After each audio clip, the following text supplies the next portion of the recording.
Cina kini menjadi penguasa pasar otomotif di Rusia seusai eksodus besar-besaran produsen otomotif dunia dari negara tersebut. Kini Cina menguasai hampir separuh pasar otomotif Rusia yang bernilai hampir 10 miliar dolar Amerika Serikat. Pabrikan otomotif Cina kini telah menguasai lebih dari 40% pasar otomotif Rusia. Angka penjualan terbesar disumbang oleh Haval, Chery, dan Geely. Moncernya penjualan mobil Cina tidak lepas dari sanksi ekonomi yang dijatuhkan negara-negara barat termasuk produsen otomotif besar dunia terhadap Rusia setelah negara ini menginvasi Ukraina pada 24 Februari 2022. Dikutip dari laman media otomotif drive.com.au, raksasa otomotif Jerman dan Amerika Serikat yaitu Mercedes-Benz dan Ford mengumumkan keputusan mereka keluar dari pasar otomotif Rusia. Mercedes-Benz secara penuh menarik diri dari Rusia dan menjual sahamnya secara penuh kepada Avtodom, sebuah rantai dealer mobil di negara itu.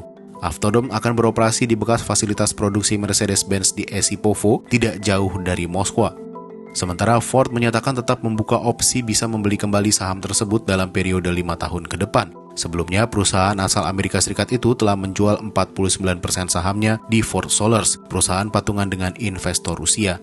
Sementara Toyota menjual pabriknya di Saint Petersburg dan mengumumkan untuk menghentikan pengiriman mobil ke Rusia.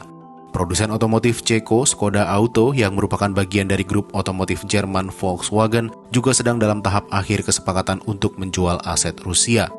Masifnya produk otomotif Cina masuk ke Rusia dan berkurangnya produk Eropa membuat calon konsumen mulai melirik produk asal negeri tirai bambu itu.